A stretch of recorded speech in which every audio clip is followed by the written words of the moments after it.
जी अस्सलाम वालेकुम वरहमतुल्लाहि वबरकातुहू। जनाब आज माशाल्लाह दो पट्ठा आगे ने फ्रैश दो दांदे और चंगे हाइट कद वाली ने बिरा 35 तो 36 इंच माशाल्लाह इन्हां दी हाइट है। 35 इंच कन्फर्म हाइट है तो माशाल्लाह जी खूबसूरत और A+ क्वालिटी दे विच हैं।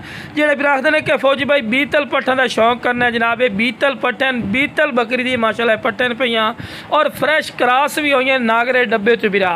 बाकी जनाब जिस बिरा चाहिए इंशाल्लाह राबता स्क्रीन दिते नंबर पर राबता करके मुनासिब कीमत ते लै सकते हैं। कोई मेरे को आमना चाहे लोकेशन ते लोकेशन लुडन शहर है, ज़िला विहाड़ी है, लुडन मेन अड्डे ते UBL बैंक और PSO पंप के सामने मेरा बिरा इतने आके भी लै सकते हैं। तो कारगो की सहूलत जी है आल पाकिस्तान माशाल्लाह मौजूद है। तो दोवें सकियां भैन पईयां तो लो बिरा दूसरे नंबर पर माशाल्लाह पट चेक कर सकते हैं।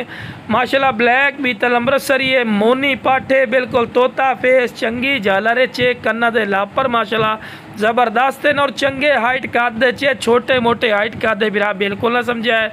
बंदे नूं नाल खड़ा करने का मकसद होंदा है कि तुहानूं हाइट कद दा भी पता लगे। बाकी जनाब डिमांड की गल की जाए इंशाल्लाह भाई राबता कर सन स्क्रीन दिते नंबर पर इंशाल्लाह तुहाडे राबते की कदर हो सी और मुनासिब रेट ते मिल जाए।